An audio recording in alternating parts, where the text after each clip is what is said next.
പത്മകുമാർ എന്ന് പറഞ്ഞ വ്യക്തി ആ കാലത്ത് ഈ ദേവസ്വം ബോർഡ് പ്രസിഡൻ്റായിരുന്നു.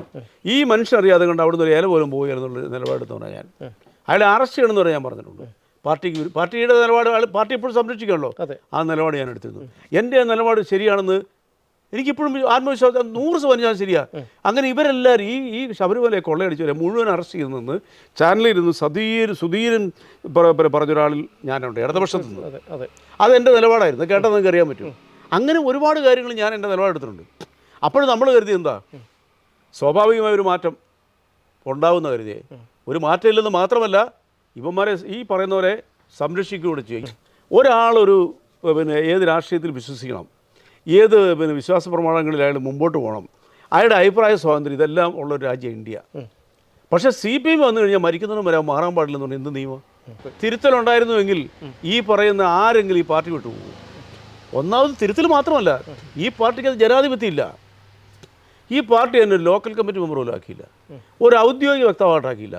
എന്നാൽ ഈ പാർട്ടിയുടെ കടുത്ത പ്രതിസന്ധി സമയങ്ങളിൽ, ആരോപണങ്ങൾ ശരവർഷം പോലെ വരുന്ന സമയത്ത് ഞാൻ ഒറ്റയ്ക്കാണ് പോരാടിയിരുന്നത്. നമസ്കാരം. കഴിഞ്ഞ ഏതാനും ദിവസങ്ങൾക്ക് മുൻപ് വരെ ചാനൽ ചർച്ചകളിൽ ഇടതുപക്ഷത്തിൻ്റെ മുഖമായൊരു മനുഷ്യൻ ശ്രീ റജി ലൂക്കോസ്, എല്ലാവരെയും ഞെട്ടിച്ചുകൊണ്ടാണ് അദ്ദേഹം BJPയിലേക്ക് പ്രയാണം നടത്തിയത്. എന്തായിരുന്നു അതിന് പിന്നിലുള്ള ഒരു മോട്ടീവ്? അതാണ് എൻ്റെ ആദ്യത്തെ ചോദ്യം. അതിനുള്ള മറുപടി വളരെ സിമ്പിളാണ്. ഞാൻ സുമേഷിനോട് പറയാം, ഞാൻ അത്യാവശ്യം യാത്ര ചെയ്യുന്ന ആളാണ്. ചെറിയൊരു കാലഘട്ടം ഞാൻ US ജോലി ചെയ്തിട്ടുണ്ട്. പക്ഷേ നമ്മൾ പഠിക്കുന്ന കാലം മുതലേ നമ്മൾ ഈ വായനയിലൂടെ സോഷ്യലിസം ഇടതുപക്ഷം എന്ന് പറയുന്ന ആശയത്തോട് നമ്മൾ യോജിച്ചു. എനിക്ക് തോന്നുന്നു എൻ്റെ ആ തലമുറയിലുള്ള മിക്കവരെല്ലാവരും തന്നെ അങ്ങനെയുള്ളൊരു വായനാശീലമുള്ളവരായിരുന്നു. അതിലൂടെ ഇത് മനസ്സിൽ വളരെ സ്ട്രോങ് ആയിട്ട് ആഴത്തിലാകുന്നു. അത് നമ്മളൊരു സോഷ്യലിസ്റ്റ് എന്ന് പറയുമ്പം സമത്വം, അതാണല്ലോ അതിൻ്റെ ഏറ്റവും വലിയ പ്രത്യേകത. അപ്പോൾ അത് നമ്മളിലൊക്കെ സ്വാധീനം ചെലുത്തി. എന്നെ മാത്രമല്ല, ആ തലമുറയിലുള്ള മിക്കവാറും ആളുകൾ ഇങ്ങനെ ആയിരുന്നു. അങ്ങനെ മുന്നോട്ട് പോയി ഏതാണ്ട് 35-36 വർഷക്കാലത്തോളം ഈ പാർട്ടിക്കൊപ്പം സഞ്ചരിച്ചു. എനിക്ക് മെമ്പർഷിപ്പ് കിട്ടിയിട്ട് കേവലം 7-7.5 വർഷമേ ഉള്ളൂ. കാരണം ഞാൻ നാട്ടിലധികം ഇല്ലായിരുന്നു അവിടെ. ഡിഗ്രി കഴിഞ്ഞ് ഞാൻ സിനിമയിൽ പോയി. ജൂബിലി പിക്ചേഴ്സ് എന്ന് പറയുന്ന വലിയൊരു സിനിമാ കമ്പനിയുടെ ഒരു ഭാഗമായി, പ്രൊഡ്യൂസറല്ല, അതിൻ്റെ നിർമ്മാണത്തിലും വിതരണത്തിലൊക്കെ ഒരു പങ്കാളിയായിരുന്നു. ഞാൻ ബിസിനസ് പങ്കാളിയല്ല, ഞാൻ ജോലി ചെയ്യുമായിരുന്നു. അത് കഴിഞ്ഞ് ഞാൻ ആ സമയത്തും മാധ്യമങ്ങളിൽ എഴുതുകയും പിന്നെ അതുപോലെ തന്നെ കൈരളി ചാനൽ തുടങ്ങിയ അന്ന് മുതലുള്ള എൻ്റെ രാഷ്ട്രീയ കേരള ചരിത്രത്തുമായിട്ട് ബന്ധപ്പെട്ട ഇടതുപക്ഷ രാഷ്ട്രീയത്തിൻ്റെ വളർച്ചയും അതിൻ്റെ നാളുകളെക്കുറിച്ചും ഒരു 18 എപ്പിസോഡുള്ള സീരിയൽ ചെയ്തു. അന്നൊന്നും അത്ര എപ്പിസോഡുകളിൽ സീരിയലുകൾ വരാറില്ല. ഇത് കൈരളി TVയിലായിരുന്നു. കൈരളി TV തുടങ്ങിയ അന്ന് മുതൽ. അതിൻ്റെ പേര് വിയോജിപ്പിൻ്റെ ശബ്ദം എന്നാണ്, അതായത് വോയിസ് ഓഫ് ഡിസെൻറ്റ്. അതിലൊരാളെ മുന്നിൽ നിർത്തി, നവാബ് രാജേന്ദ്രൻ്റെ പോരാട്ടങ്ങളിലൂടെയാണത് മുന്നോട്ട് പോയത്. അന്ന് മുഖ്യമന്ത്രിയായിരുന്ന ബഹുമാനപ്പെട്ട EK നായനാർ സാറിൻ്റെ ഇൻ്റർവ്യൂ അദ്ദേഹത്തിൻ്റെ ഓഫീസിൽ പോയി എടുത്തു. യേശുദാസ് 2 ഫുൾ എപ്പിസോഡ് ഉണ്ടായിരുന്നു, സാക്ഷാൽ യേശുദാസ്. അങ്ങനെ പ്രമുഖരായിട്ടുള്ള എല്ലാവരെയും, നമ്മുടെ ഈശ്വര വാര്യർ, അങ്ങനെ പ്രമുഖരായിട്ട് എല്ലാവരെയും കോർത്തിണക്കിക്കൊണ്ട് രാഷ്ട്രീയ ഭേദമന്യേ ഇവരെ അണിനിർത്തിയിട്ടുള്ളൊരു പ്രോഗ്രാം. അത് വളരെ ഹിറ്റായിരുന്നു ആ പ്രോഗ്രാം. അതിനുശേഷം ഞാൻ ആനക്കാരെന്ന് പറഞ്ഞ ആനയെക്കുറിച്ച് ജനിച്ചു മരിച്ചു മണ്ണടങ്ങുന്നവരുള്ള എല്ലാ കഥകളും ഡോക്ടർ KC പണിക്കറിൻ്റെ കൂടെ ഉണ്ടായിരുന്നു. അതിൻ്റെ എല്ലാ എപ്പിസോഡും ഇൻട്രഡക്ഷൻ ബഹുമാനപ്പെട്ട സുരേഷ് ഗോപിയായിരുന്നു, എല്ലാ എപ്പിസോഡും. അത് 58 എപ്പിസോഡ് ഉണ്ടായിരുന്നു. അതിനുശേഷം ഞാൻ അമേരിക്കയ്ക്ക് പോയി. അമേരിക്കയിലെ മലയാളി സമൂഹത്തിൻ്റെ ജീവിതത്തെക്കുറിച്ച് ഞാൻ കുറേ എപ്പിസോഡുകൾ കൈരളിക്ക് അവിടെ നിന്ന് ചെയ്തു. പക്ഷേ അന്ന് ട്രാൻസ്ഫർ ചെയ്യാനൊക്കെ വലിയ ബുദ്ധിമുട്ടാണ്, കാസറ്റ് അയച്ചു കൊടുക്കണം. എങ്കിലും കുറേ ചെയ്തു. പിന്നെ ഞാൻ അവിടെ ജോലി ചെയ്തു, കുറേ ഒരു ചുരുങ്ങിയ വർഷങ്ങളവിടെ ജോലി ചെയ്ത് തിരിച്ചു വന്നു. അപ്പോഴും ഞാൻ അമേരിക്കയിലെ മലയാള മാധ്യമങ്ങളിൽ എല്ലാ ആഴ്ചയിലും, അത് ഞാൻ പോകുന്നതിന് മുമ്പ് അതിനുശേഷം ഞാൻ സജീവമായിട്ട് കോളം ചെയ്തു. മലയാളം പത്രം ഏറ്റവും എക്സാമ്പിൾ കേരള എക്സ്പ്രസ്, പിന്നെ ആഴ്ചവട്ടം. ഇപ്പോൾ പിന്നെ അങ്ങനെയുള്ള ഇപ്പോൾ ഈ അങ്ങനത്തെ മാധ്യമങ്ങൾക്ക് പ്രാധാന്യം അവിടെ കുറഞ്ഞു. അതെല്ലാം വീക്കിലായിരുന്നു, ടാബ്ലോയിഡാണ് 10-80 പേജുള്ള. അതിനിടയ്ക്ക് തന്നെ കേരളത്തിലെ മാധ്യമങ്ങളിൽ മനോരമ, ചന്ദ്രിക പോലുള്ള മാധ്യമങ്ങൾ ഒഴികെയുള്ള മിക്കവാറും എല്ലാ മാധ്യമങ്ങളും ഞാൻ കോളം ചെയ്യുമായിരുന്നു. എന്ന് പറഞ്ഞാൽ സ്ഥിരമായിട്ടല്ല, ദീപിക ഒരു കാലത്ത് ഞാൻ സ്ഥിരമായിട്ട് കോളം ചെയ്യുമായിരുന്നു. അതെല്ലാം എഡിറ്റോറിയൽ പേജാണ്. ഇനി യാത്രാവിവരണങ്ങൾ ഏറ്റവും കൂടുതൽ ചെയ്തുകൊണ്ടിരുന്നത്, ഏറ്റവും കൂടുതൽ യാത്രാവിവരണങ്ങൾ എഴുതിയത് ദീപികയിലും മംഗളത്തിലുമാണ്. മംഗളത്തിൽ ഈ അടുത്ത കാലത്ത് പോലെ എൻ്റെ ഒരു യാത്രാവിവരണം ഉണ്ടായിരുന്നു. അപ്പോൾ അങ്ങനെ വന്നപ്പോൾ പിന്നെ എനിക്കുണ്ടായ ഒരു ഭാഗ്യമെന്ന് പറയുന്നത്, ഉത്തരേന്ത്യയിൽ മിക്കവാറും എല്ലാ സ്ഥലങ്ങളിലും എല്ലാ സ്റ്റേറ്റുകളിലും വിശാലമായിട്ട് യാത്ര ചെയ്യാനുള്ള സൗകര്യം എനിക്ക് കിട്ടി. അതെൻ്റെ ഒരു കസിൻ, അതായത് കഴിഞ്ഞ 2 ആഴ്ച മുമ്പ് മരിച്ചുപോയി, ചെറുപ്പമായിരുന്നു. അത് 3-4 സ്കൂളുകൾ നടന്ന യാത്രാപ്രിയരാണ്. അലഹബാദ് കുംഭമേളയൊക്കെ പോയി ഞാൻ കണ്ട ആളാണ്.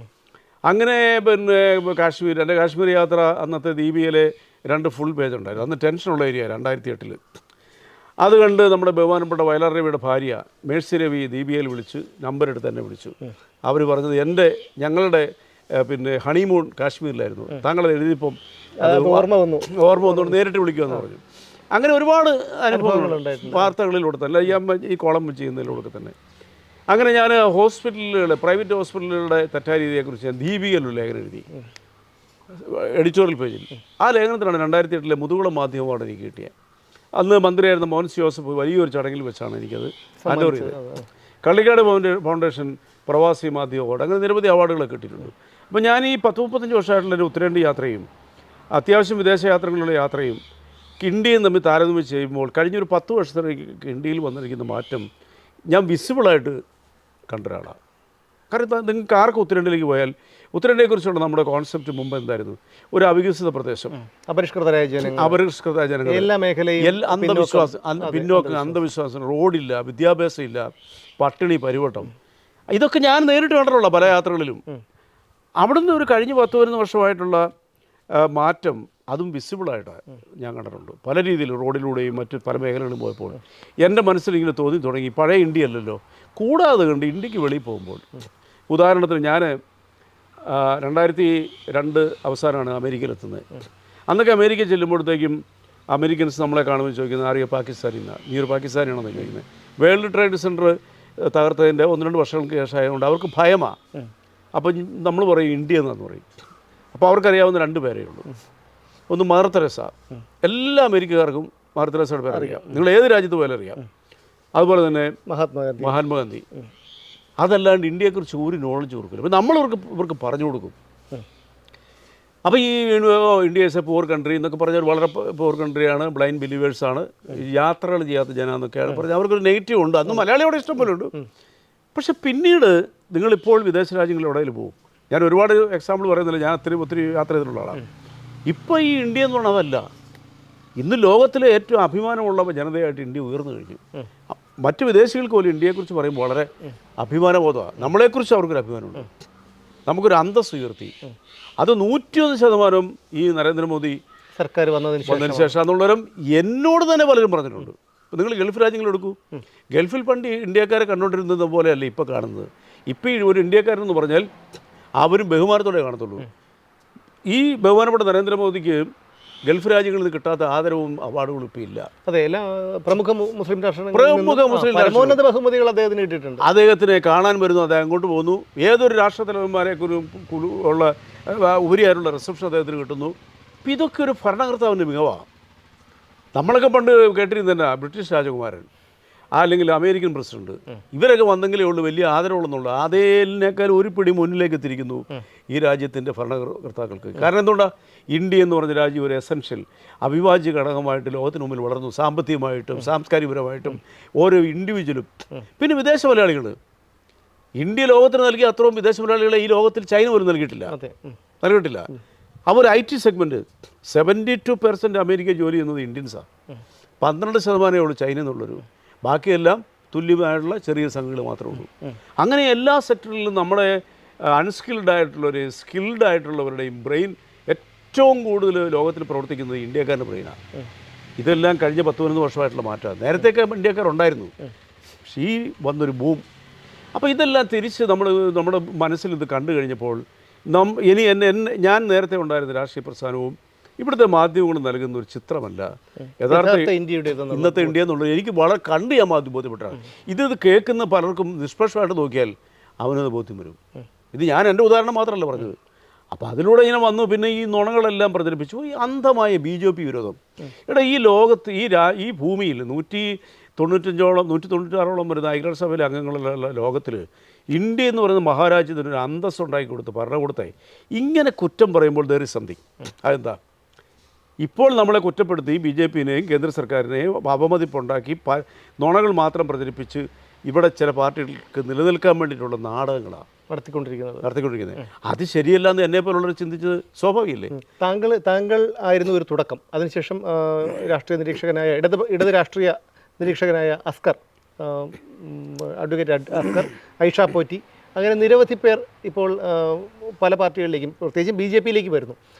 അതിനൊരു തുടക്കം കുറിച്ച് താങ്കളാണല്ലോ. എന്താണ് ഇവരെല്ലാവരും ഒരു അസംതൃപ്തരായിരുന്നു പാർട്ടിക്കുള്ളിൽ? തുടക്കം കുറിച്ച് ഞാനാണെന്ന് ഞാൻ അവകാശപ്പെടുന്നില്ല.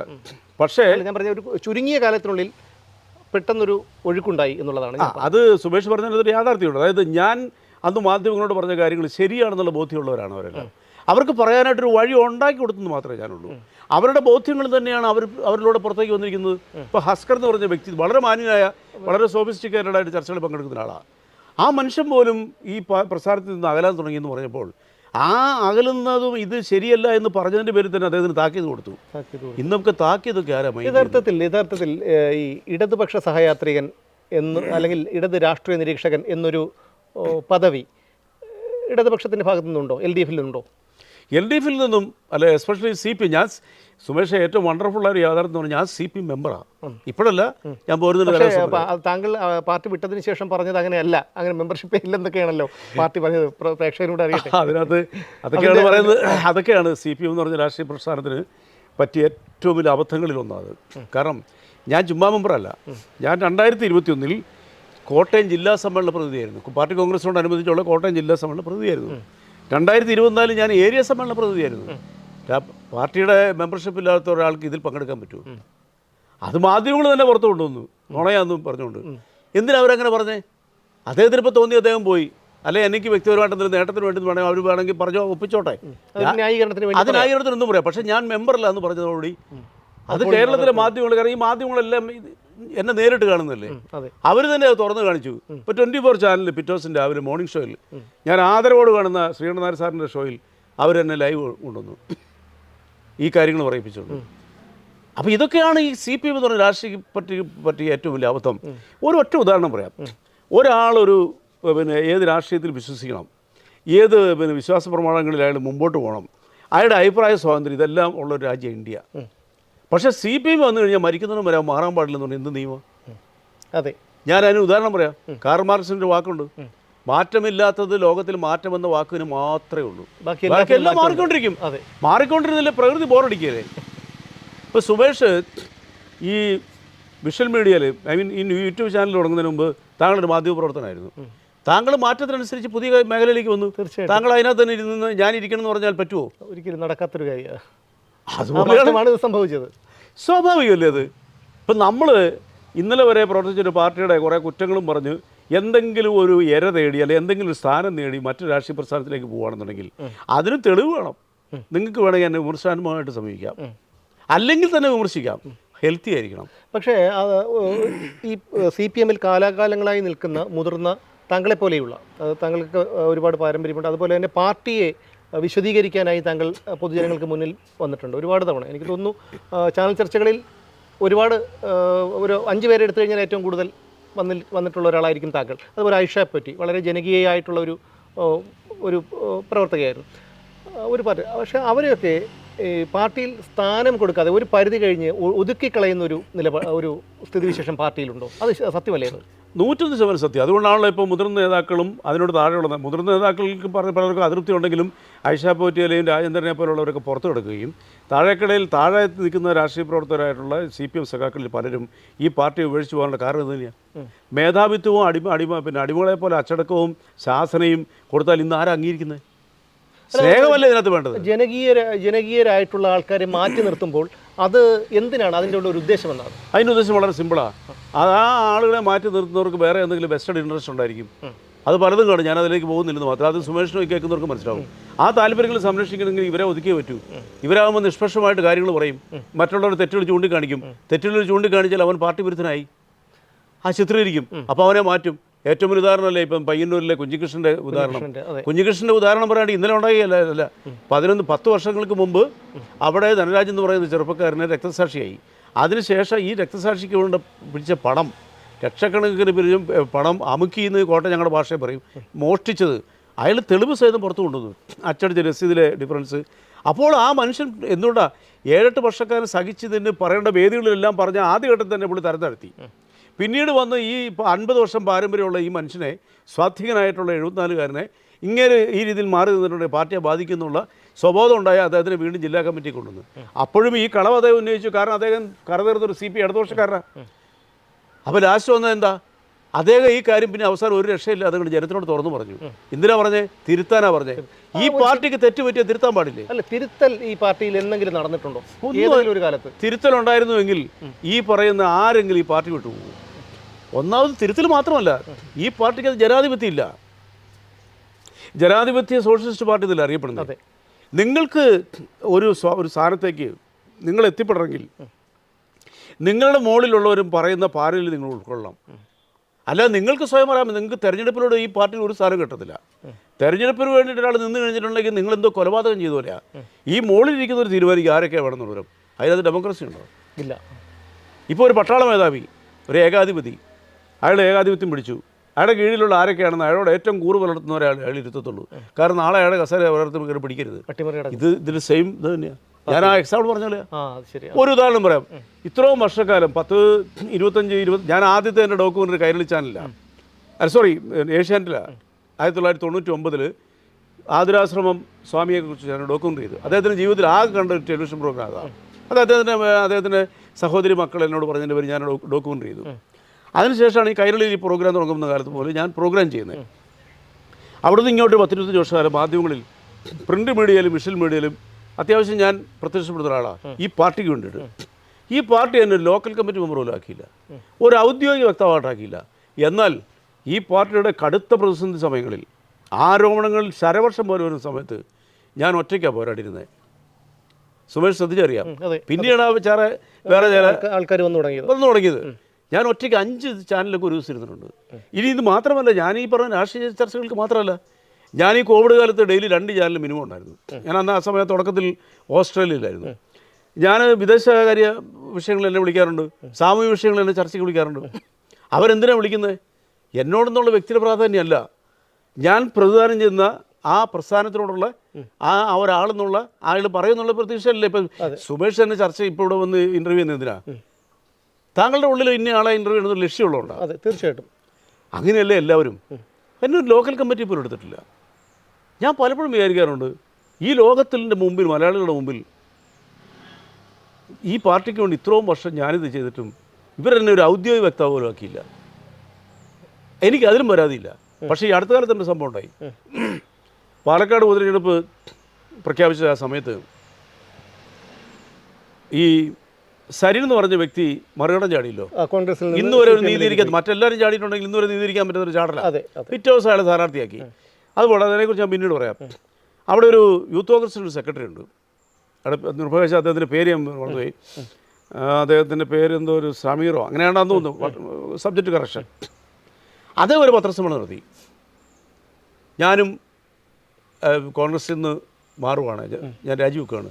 ഷാബി പറമ്പലിനോട് എന്തോ വിഷയത്തിലാണ് അയാൾ രാജിവെച്ചു. രാജിവെച്ച് പിറ്റേ ദിവസം അയാൾ CPM-നൊപ്പം ചേരുമെന്ന് പറഞ്ഞു. അതിൻ്റെ പിറ്റേന്ന് കൈരളി ചാനലിൽ ഒരു ചർച്ചയ്ക്ക് അദ്ദേഹം, ഞാനും ഉണ്ട്, CPM വക്താവ് അയാൾ, ഞാൻ രാഷ്ട്രീയ നിരീക്ഷകനും. തലേദിവസം വന്നയാൾ ഔദ്യോഗിക വക്താവ് ഇപ്പോഴും ഉണ്ട്. പക്ഷേ ഇപ്പോഴും ചാനലുകാരത്തിൽ വിളിക്കാറില്ല. കാരണം അതൊന്നും അങ്ങനെയൊന്നും ഞാൻ പറയില്ല. അല്ലല്ല, ഒരു പ്രേക്ഷകർ എന്നുള്ള നിലയിൽ നമുക്ക് കാണാൻ അറിയാലോ ആരാണ് എന്താണ് പറയണമെന്നുള്ള സ്വാഭാവികമായിട്ട് പറഞ്ഞു എന്നുള്ളതേ ഉള്ളൂ. ഞാനങ്ങനെ പറഞ്ഞോളൂ, എനിക്ക് പരാതിയില്ല. പക്ഷേ ഇപ്പോൾ വന്നിരിക്കുന്ന പ്രശ്നം, ഇനി കഴിഞ്ഞ കുറേ നാളുകൾക്കിടയ്ക്ക് സംഭവിച്ചിരിക്കുന്നത് എന്താ? BJP ആണ് വർഗീയ പാർട്ടി എന്ന് പറയുന്നത്. നിങ്ങളത് ആലോചിക്കണം. BJPയെ വർഗീയ ചാപ്പ കൊത്തി, വർഗീയ രാഷ്ട്രീയ പ്രസ്ഥാന, വർഗീയത പറയുന്ന രാഷ്ട്രീയ പ്രസ്ഥാനമാണ്, ഹിന്ദുത്വ പ്രചാരമാണെന്ന് പറഞ്ഞ് ചാപ്പ കുത്തി ജനങ്ങളുടെ മുമ്പിൽ ഒരു നെഗറ്റീവ് ഇമേജ് ഉണ്ടാക്കി. പക്ഷേ കഴിഞ്ഞ 3 മാസത്തിനെടുക്കും ഏറ്റവും കൂടുതൽ വർഗീയത പറയുന്നവരാ? CPM ആണ് എല്ലാ കാലത്തും വർഗീയ പറയുന്നതെന്ന് ഞാൻ വ്യക്തിപരമായി പറയും. ഞാൻ 3 മാസം ഉദാഹരണം പറഞ്ഞുള്ളൂ. അപ്പോൾ ഞാനൊക്കെ ഉയർത്തിയ കാര്യങ്ങൾ വളരെ വ്യക്തമല്ലേ? അതിൽ മനമെടുത്ത് യഥാർത്ഥ CPM-കാർ ഈ പാർട്ടി വിട്ടു പോകുന്നു. നിങ്ങൾ ഉദ്ദേശിക്കുന്ന കാലം ഭയങ്കരമായ ഒരു ഒഴുക്കാണ് പാർട്ടിയിൽ നിന്നും ഉണ്ടായിക്കൊണ്ടിരിക്കുന്നത്. എനിക്ക് വന്ന് ഫോൺ കോളിൽ ലിസ്റ്റ് ചെയ്യാൻ സുമേഷ് കഴിക്കാം. അതിൽ ഇടതുപക്ഷക്കാരാണ് കൂടുതലും, ഏറ്റവും കൂടുതൽ. വിദേശ രാജ്യങ്ങളിൽ നിന്ന് ഇന്ന് രാവിലെ ഓസ്ട്രേലിയയിൽ നിന്ന് ഒരാൾ വിളിച്ചു. ഈ വിളിക്കുന്നതിൽ കൂടുതലും ഇടതുപക്ഷ അനുഭാവികളായിരുന്നു. അവരെല്ലാവരും ഞാനെടുത്ത തീരുമാനം കറക്റ്റാന്ന് പറഞ്ഞു. അവർക്ക് തുറന്നു പറയാൻ ഒരു അവസരം കൊണ്ടായി കൊടുത്തു ഞാൻ. അത്രേ ഉള്ളൂ. ഈ ഒരു 2-3 വർഷത്തിനിടയിൽ പല പ്രതിസന്ധികളാണ് പാർട്ടിക്കും സർക്കാരിനും ഉണ്ടായത്. പക്ഷേ അപ്പോഴും താങ്കൾ ഈ BJP-യിലേക്ക് പോകുന്നതിന് തൊട്ട് മുമ്പ് വരെ ഇതിൻ്റെ വിശദീകരണവുമായി ചാനലുകളിലുണ്ടായിരുന്നു. അപ്പോഴൊക്കെ പാർട്ടി തിരുത്തപ്പെടും എന്നുള്ളൊരു വിശ്വാസം കൊണ്ട് ആണോ ആ ഒരു ചർച്ചകളിൽ പങ്കെടുത്തിരുന്നത്, അതോ എന്തായിരുന്നു അതിൻ്റെ ഒരു ഉദ്ദേശം? ഏറ്റവും ഒരു ഉദാഹരണം പറയാം. വിദ്യാഭ്യാസ മേഖലയായിട്ട് നടക്കുന്ന ചർച്ചകൾ എന്നെ സൂക്ഷ്മമായിട്ട് നിരീക്ഷിക്കുന്നവർക്കറിയാം. ഞാൻ ഈ ഔട്ട്ഡേറ്റഡ് ആയിട്ടുള്ള കാര്യങ്ങൾക്കെതിരാണ്. വിദ്യാഭ്യാസ മേഖലയാണ് ഏറ്റവും കൂടുതൽ അപ്ഡേറ്റ് ചെയ്യേണ്ടത്. ഈ ഭൂമിയിൽ എല്ലായിടത്തും അങ്ങനെയാണ്. രണ്ടാമത് ചികിത്സ. മൂന്നാമത് ഗതാഗതം, പിന്നെ ശുദ്ധവായു. അതിനെങ്ങനെ പോകും? നമുക്ക് എല്ലാവർക്കും അറിയാവുന്ന ഫാക്ടറാണ്. അതിൽ എൻ്റേതായ ഒരു പെർസ്പെക്റ്റീവിലേ ഞാൻ ചർച്ചയിൽ പങ്കെടുക്കാവുള്ളൂ. എന്നാൽ എൻ്റെ പ്രസ്ഥാനത്തിനായിരിക്കും ചെയ്യും. ശബരിമല വിഷയം ഉണ്ടായി. ശബരിമല വിഷയം ഉണ്ടായിട്ട് പോയാണ്ട് 4 മാസമാകുന്നു. 4 മാസം കൂടുതൽ. സെപ്റ്റംബറിൽ തുടങ്ങുന്നത്. അതെ, 5 മാസമാകുന്നു. ആദ്യത്തെ ഡേറ്റ് മുതൽ the very first day onwards ഞാൻ ചർച്ചകളിലുണ്ട്. അന്ന് ഫസ്റ്റ് ഡേ മുതലേ ഈ ആ കാലത്തെ ദേവസ്വം ബോർഡ് പ്രസിഡൻറ്റിൻ്റെ പേരുകൾ പറയാറുണ്ട്, ചാനലിലൊക്കെ പറയുന്നു. ആദ്യ ദിവസം വരെ പത്മകുമാർ എന്ന് പറഞ്ഞ വ്യക്തി ആ കാലത്ത് ഈ ദേവസ്വം ബോർഡ് പ്രസിഡൻ്റായിരുന്നു. ഈ മനുഷ്യൻ അറിയാതെ കണ്ട് അവിടുന്ന് ഒരു ഇല പോലും പോവുക എന്നുള്ള നിലപാടെടുത്തവനാണ് ഞാൻ. അയാളെ അറസ്റ്റ് ചെയ്യണമെന്ന് പറഞ്ഞാൽ ഞാൻ പറഞ്ഞിട്ടുണ്ട്. പാർട്ടിയുടെ നിലപാട് പാർട്ടി എപ്പോഴും സംരക്ഷിക്കണമല്ലോ. ആ നിലപാട് ഞാൻ എടുത്തിരുന്നു. എൻ്റെ നിലപാട് ശരിയാണെന്ന് എനിക്കിപ്പോഴും ആത്മവിശ്വാസം 100% ഞാൻ ശരിയാണ്. അങ്ങനെ ഇവരെല്ലാവരും ഈ ശബരിമലയെ കൊള്ളയടിച്ചവരെ മുഴുവൻ അറസ്റ്റ് ചെയ്ത് നിന്ന് ചാനലിരുന്ന് സുധീരൻ പറഞ്ഞൊരാളിൽ ഞാനുണ്ട്, ഇടതുപക്ഷത്തു നിന്ന്. അതെൻ്റെ നിലപാടായിരുന്നു. കേട്ടാൽ നിങ്ങൾക്ക് അറിയാൻ പറ്റും. അങ്ങനെ ഒരുപാട് കാര്യങ്ങൾ ഞാൻ എൻ്റെ നിലപാടെടുത്തിട്ടുണ്ട്. അപ്പോൾ നമ്മൾ കരുതി എന്താ, സ്വാഭാവികമായ ഒരു മാറ്റം ഉണ്ടാവുന്ന കരുതിയേ. ഒരു മാറ്റം ഇല്ലെന്ന് മാത്രമല്ല, ഇവന്മാരെ ഈ പറയുന്ന പോലെ സംരക്ഷിക്കുകയൂടെ ചെയ്യുക. ഇന്നും ഇയാൾ ഈ പാർട്ടിയുടെ അവിടെയാണ് എല്ലാ പൊതുജനങ്ങൾക്ക് പോലും ഒരു സംശയം ഉണ്ടാകുന്നത്. കാരണം ഏകദേശം ഒരു 3 മാസത്തോളമായി പത്മകുമാർ ജയിലിലാണ്. അദ്ദേഹം ജില്ലാ കമ്മിറ്റി അംഗമാണ്, അതുപോലെ MLA ആയിരുന്ന ആളാണ്, മുൻ ദേവസ്വം ബോർഡ് പ്രസിഡന്റാണ്. അപ്പോൾ അങ്ങനെ ഒരാളെ എന്തിനാണ് പാർട്ടി ഇപ്പോഴും സംരക്ഷിക്കുന്നത്? എൻ വാസു എന്തിനാണ് സംരക്ഷിക്കുന്നത്? ആ ചോദ്യം കേരളത്തിലെ പൊതുസമൂഹം ചോദിക്കുന്നു. ആ ചോദ്യത്തിനുള്ള മറുപടി കഴിഞ്ഞ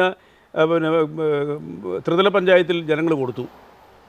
ത്രിതല പഞ്ചായത്തിൽ ഇടതുപക്ഷത്തിന് ഇത്രയധികം പരാജയം ഉണ്ടാകുന്ന കാരണത്തിൽ ഒന്നതാ. ആരുടെ കാലത്താണ് ഈ കൊള്ള നടന്നത്? വളരെ വ്യക്തമായിട്ടില്ലേ? പത്മകുമാറിൻ്റെ കാലത്താണ് ദേവസ്വം ബോർഡ് പ്രസിഡന്റ്.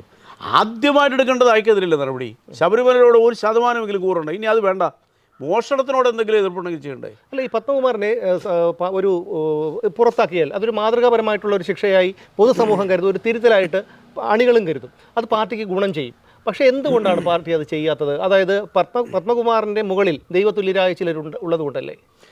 അല്ല, അത് അയാൾ പറഞ്ഞല്ലോ. അയാൾ തുറന്നു പറഞ്ഞു, എൻ്റെ മുകളിൽ ദൈവതുല്യ കുറേ ആളുകളുണ്ടെന്ന് പറഞ്ഞു. പക്ഷെ എൻ്റെ ചോദ്യം ഇത് വ്യത്യസ്തമാണ്.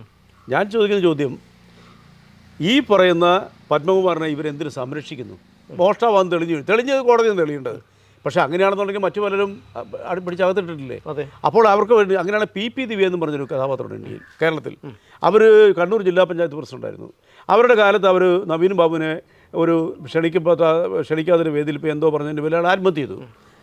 അയാൾ ആത്മഹത്യ ചെയ്തതിൻ്റെ ദ വെരി ഫസ്റ്റ് ഡേ ഇവരെ ജില്ലാ പഞ്ചായത്തിൽ നിന്നും ഒഴിവാക്കി, രാജിവെപ്പിച്ചു.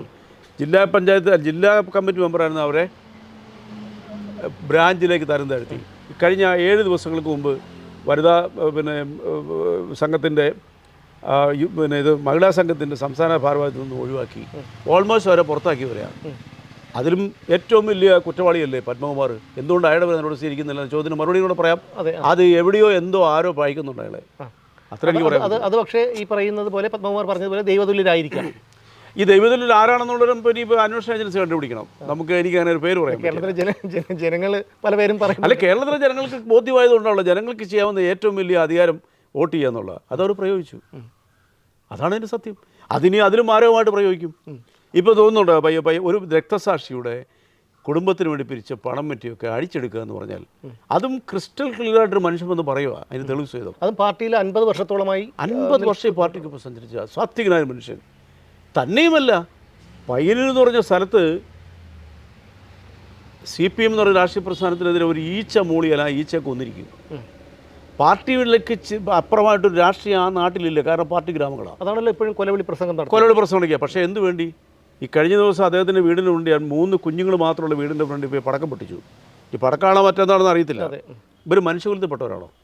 പക്ഷേ അന്ന് തന്നെ അവിടുത്തെ സ്ത്രീകളും അടക്കം വലിയൊരു ജനസംഖ്യ അദ്ദേഹത്തിൻ്റെ വീട്ടിൽ അദ്ദേഹത്തിന് അഭിവാദ്യം അർപ്പിച്ച് രക്തകാരിട്ടു. അപ്പോൾ പയ്യന്നൂരിലും ഇളകിയിട്ടുള്ളതല്ലേ? അതായത് ഒരു വലിയ മാറ്റം നമ്മുടെ മുമ്പിൽ കണ്ടുകൊണ്ടിരിക്കുന്നതായിരിക്കില്ലേ ചാനലുകളെ? അതായത് ചുരുങ്ങി ലോകത്തുനിന്ന് ചുരുങ്ങി ഇന്ത്യയിലേക്ക് വന്നു, ഇന്ത്യയിൽ ചുരുങ്ങി കേരളത്തിലേക്ക് വന്നു, കേരളത്തിൽ ചുരുങ്ങി കണ്ണൂരിലേക്കും അവിടെയും ചുരുങ്ങാൻ പോകുക എന്നാണ് അർത്ഥം. അത് പയ്യന്നൂരെ കുറിച്ച് അതുകൊണ്ട് അത്ര എക്സ്പ്ലെയിൻ ചെയ്തത്. ഈ പയ്യന്നൂരൊക്കെ ഞാൻ 100 കണക്കിന് യാത്ര ചെയ്തിട്ടുള്ള. നമുക്ക് തന്നെ അത്ഭുതപ്പെടും പയ്യന്നൂരത്തെ ജനങ്ങളോട് സംസാരിക്കും. അവർക്ക് യാഥാർത്ഥ്യം കൺമുമ്പിൽ കാണുന്ന ഇപ്പോൾ എൻ്റെ മുമ്പിലിരിക്കുന്ന സുമേഷ് അല്ലാന്ന് ഞാൻ പറഞ്ഞാൽ അങ്ങയുടെ ക്യാമറമാൻ അംഗീകരിക്കുമോ? ഒരിക്കലുമില്ല എന്ന് പറഞ്ഞാൽ സത്യമാണല്ലോ, മാറ്റാൻ പറ്റില്ല. ഇതാണ് സംഭവിച്ചത്. എന്തുകൊണ്ട് ഈ പാർട്ടി ഇങ്ങനെ ആയിപ്പോയി? ഇപ്പോൾ പഴയകാല ഗുണ്ടായുസവും ഭീഷണിപ്പെടുത്തലും അച്ചടക്ക ശാസ്ത്രങ്ങളും ഇനിയും നടക്കുമെന്നുള്ള പഴയകാല തുരുമ്പിച്ച ദ്രവിച്ച ആശയങ്ങളായി ഇവർക്ക് ഇപ്പോഴുള്ളത്. ഇവർ കാലത്തിനൊപ്പം സഞ്ചരിക്കുന്നില്ല, ചെറുപ്പക്കാരുടെ മനസ്സ് വായിക്കുന്നില്ല. അല്ല, ഒരുപക്ഷെ ഈ പാർട്ടി നേതാക്കൾക്ക് തന്നെ അറിയാം. ഞാൻ മനസ്സിലാക്കിയിടത്തോളം കമ്മ്യൂണിസം എന്ന് പറയുമ്പോൾ അതിനൊരു പരിധിയുണ്ട്. ആ പരിധി കഴിഞ്ഞ് കഴിഞ്ഞാൽ ഒരു നാട്ടിലും കമ്മ്യൂണിസം നിലനിന്ന ചരിത്രമില്ല. അത് നമ്മുടെ നേതാക്കൾ മനസ്സിലാക്കിയത് കൊണ്ടല്ലേ? കാരണം ഇനി ഒരിക്കലും കമ്മ്യൂണിസത്തിന് ഒരു ഉയർത്തെഴുന്നേൽപ്പില്ല, അതുകൊണ്ട് ഇങ്ങനെ തന്നെ ഇങ്ങനെ പോകട്ടെ എന്നുള്ള ഒരു ചിന്താഗതിയാണോ നമ്മുടെ നേതാക്കൾക്ക്? ഞാനത് അല്പം കോമഡി ആയിട്ട് തന്നെ പറയാം. ഈ കമ്മ്യൂണിസ്റ്റ് പാർട്ടിയുടെ നേതാക്കൾ പ്രസംഗിക്കുമ്പോൾ ഉപയോഗിക്കുന്ന ചില വാക്കുകളുണ്ട്. എല്ലാം ഒന്നും എൻ്റെ വായിലും വരത്തില്ല. ഭൗതികാത്മിക, പിന്നെ ഭൗതികവാദം, നിയോ ലിബറലിസം, താത്വിക അവലോകനങ്ങൾ, സാമ്രാജ്യത്വ ശക്തികൾ, മുതലാളിത്ത ശക്തികൾ, ഈ വാക്കുകൾ ഇന്ന് പറഞ്ഞാൽ ആര് വിശ്വസിക്കും? ഈ മുതലാളിത്ത ശക്തികൾക്കെതിരെ മല്ലടിച്ച് മുതലാളികളാക്കി മാറ്റാൻ വേണ്ടിയിട്ടാണല്ലോ ഈ മല്ലടിക്കുന്നത്. എല്ലാവർക്കും സമ്പന്നരാകണം, സമത്വം ഉണ്ടാകണം. അതിനുവേണ്ടിയില്ല നമ്മൾ സ്വാതന്ത്ര്യ സമരം, അതിനുശേഷമുള്ള സമരപരം പരമ്പരകൾ നടത്തിയേ. അവരെ ആ വേദിയിൽ എത്തിച്ചിട്ട് പിന്നെ ഇത് പറയുന്നതിന് അർത്ഥമായിരിക്കുന്നത് നീയൊക്കെ നാളുകളിൽ പട്ടിണി തന്നെ കിടന്നോണമെന്നുള്ളതല്ലേ? എന്തൊരു അപ്സൈഡായിട്ടുള്ള കൺസെപ്റ്റ്. ഞാൻ പറഞ്ഞോട്ടെ, അതായത് ദാരിദ്ര്യമുള്ളിടത്തെ കമ്മ്യൂണിസം നിലനിൽക്കൂ എന്നാണ് ഞാൻ മനസ്സിലാക്കിയുള്ളത്. അത് ഒരു പരിധിവരെ സത്യമല്ലേ? താങ്കളൊന്ന് അതിനെക്കുറിച്ചൊന്ന് പറയാം. ദാരിദ്ര്യം മാറിയതുകൊണ്ടാണല്ലോ ഇപ്പോൾ ആൾക്കാർ മാറി ചിന്തിക്കുന്നത്. ഇപ്പം ഞാൻ ഉദാഹരണം വെനിസ്വേല ഏറ്റവും വലിയ എക്സാമ്പിൾ പറയാം. വെനിസ്വേല എന്ന് പറയുന്നത് ലോകത്തിലെ ഏറ്റവും കൂടുതൽ ക്രൂഡ് ഓയിൽ ഉള്ള രാജ്യമാണ്, നിക്ഷേപമുള്ള രാജ്യം, പ്രകൃതി സമ്പത്ത് ഏറ്റവും കൂടുതലുള്ളതാണ് ഈ ഓയിലിൻ്റെ. അതിൽ 2ാം സ്ഥാനത്തേ ഉള്ളൂ സൗദി, 3ാം സ്ഥാനത്ത് ഇറാൻ. ഈ വെനിസ്വേലയുടെ ഈ പറയുന്ന പ്രകൃതി സമ്പത്തിനെ പിടിച്ചെടുക്കാൻ വേണ്ടിയിട്ട് ഈ US പോലുള്ള രാജ്യങ്ങൾ പലതവണ ശ്രമിച്ചിട്ടുണ്ട്, പ്രത്യേകിച്ച് ബുഷിൻ്റെ കാലത്ത്. ഇപ്പോൾ അവിടെ ഇതിനു മുമ്പ് 2013 എനിക്ക് തോന്നുന്നത്, 2013 വരെ അവിടെ ഭരിച്ചുകൊണ്ടിരുന്ന ഫ്യൂഗോ ഷാവോസ് എന്ന് പറയുന്ന ഒരു ഭരണാധികാരിയായിരുന്നു. കുറച്ച് ഒരു എന്താ പറയുക, ഒരു ജനകീയ അടിത്തറയുള്ള ആളായിരുന്നു. ക്യൂബ എന്ന് പറഞ്ഞ രാഷ്ട്രമായിട്ട് അദ്ദേഹത്തിൻ്റെ ഏറ്റവും വലിയ അടുപ്പം. ഫിഡൽ കാസ്ട്രോ ആയിരുന്നു അദ്ദേഹത്തിൻ്റെ നായകൻ, അദ്ദേഹം പലതവണ പറഞ്ഞിട്ടുണ്ട്. സോവിയറ്റ് യൂണിയനിൽ നിന്നാണ് അദ്ദേഹം ഹെൽപ്പുകൾ വാങ്ങിച്ചുകൊണ്ടിരിക്കുന്നത്. അപ്പോഴും കമ്മ്യൂണിസം വിടാതെ കണ്ട് പിന്നെ അദ്ദേഹം പിടിച്ചു നിന്നു. അതിനുശേഷം വന്ന അദ്ദേഹത്തിൻ്റെ വൈസ് പ്രസിഡൻ്റ് ആയിരുന്ന ഭരണാധികാരിയാണ് നിക്കോളാസ് മദൂറോ. ഈ മദൂറോയെ പിന്നെ അമേരിക്കൻ സർക്കാർ, ട്രംപിൻ്റെ പട്ടാളം പോയി ഒരു ഇല പോലും അനങ്ങാതെ കൊണ്ട് 6000-ഓളം സൈനികരുടെ നടുവിൽ നിന്ന് പിടിച്ച് കൊണ്ടുവന്നു. അപ്പോൾ ആ സൈനികർ പോലും സപ്പോർട്ടാണെന്നുള്ളതല്ലേ? അതെ അതെ, അവിടെ കൊണ്ടുവന്നു. ഇത്രയ്ക്കും വലിയ കമ്മ്യൂണിസ്റ്റ് രാജ്യത്ത് ആകെ നടന്നത് 2 പ്രകടനമാണ്.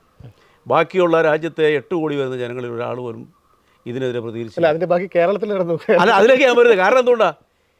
അടിച്ചമർത്തി, ഏകാധിപതിയെ പോലെ അടിച്ചമർത്തി ജനങ്ങളെ തകർക്കുന്ന ഉത്തര കൊറിയയെ പോലെയുടെ സമാന്തരമായ ഒരു ഭരണകൂടമായിരുന്നു.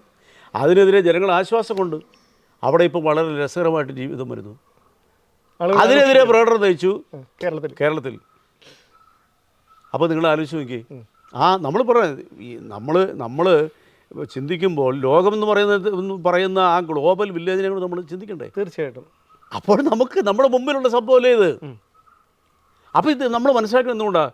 ആ കമ്മ്യൂണിസ്റ്റ് ഭരണകൂടം ജനങ്ങളെ അടിച്ചൊതുക്കി ഉത്തര കൊറിയയിലെ പിന്നെ കിം ജോങ് ഉന്നിനെ പോലെയുള്ള ഒരു ഭരണാധികാരി കൃത്യമായ ഭൂരിപക്ഷം പോലും ഇല്ലാതെ കണ്ട് 16,000 പട്ടാൾക്കാരുടെ നടുവിലിരുന്നുകൊണ്ട് ഭരിക്കുന്ന സംവിധാനത്തിനെ കമ്മ്യൂണിസം എന്ന് വിളിച്ചാൽ ആ കമ്മ്യൂണിസത്തിനെ തകർത്തതിന് അനുകൂലമായിട്ടല്ലേ അവിടെ തെരുവിലിറങ്ങി ജനങ്ങൾ ആഹ്ലാദം പ്രകടിപ്പിച്ചത്? ഇത് മാത്രം പോരെ, ഇതേ സിദ്ധാന്തം ഇനി കേരളത്തിൽ ചിലവാകും. നമ്മുടെ ബംഗാളിൽ നടന്നിട്ടുണ്ടല്ലോ. ഞാൻ ഈ ബംഗാളിൽ വിശാലമായിട്ട് യാത്ര ചെയ്തിട്ടുണ്ട്. അതേക്കുറിച്ചൊന്ന് പറയാമോ താങ്കൾ?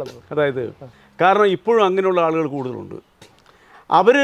അവരെ സംബന്ധിച്ചോളം അവർക്കൊരൊറ്റ കോൺസെപ്റ്റേ ഉള്ളൂ, eating, breathing, sleeping on communism. ഇപ്പോൾ മണി പറഞ്ഞാൽ ആ ഒറ്റ കാരണത്താൽ 10,000-കണക്കിന് ആൾക്കാർ ഈ പാർട്ടിയിൽ നിന്ന് പോകും. കാരണം ഇങ്ങനെയുള്ളവരൊക്കെ ഇനി സഹിക്കാൻ പറ്റുമോ? ഇങ്ങനെയുള്ളൊരു രാഷ്ട്രീയ പ്രസ്ഥാനത്തിൻ്റെ മാത്രമേ ജീവിക്കാവുള്ളൂ, വേറെ എങ്കിലും ജീവിക്കാൻ പാടില്ലെന്ന് പറയാൻ ഈ മണി ആരാ? ഗോവിന്ദ മാഷൊക്കെ ഈ ലോകം മുന്നോട്ട് പോകുന്ന അറിയുന്നില്ലെന്ന് എനിക്കിപ്പോൾ അദ്ദേഹത്തിനോടൊക്കെ സഹതാപമാണ്, സങ്കടമാണ് വരുന്നത്.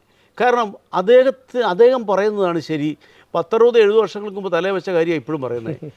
ലോകം മുന്നോട്ട് തളിപ്പറമ്പിൽ നിന്ന് പിന്നെ കണ്ണൂരിലേക്കുള്ള റോഡിലും വീതി കൂടി എന്ന് പോലും പുള്ളി അറിഞ്ഞിട്ടില്ല. അറിഞ്ഞെങ്കിൽ ഇങ്ങനെ പറയുമോ? അതെനിക്ക് അതിൽ കൂടൊന്നും പറയാനില്ല.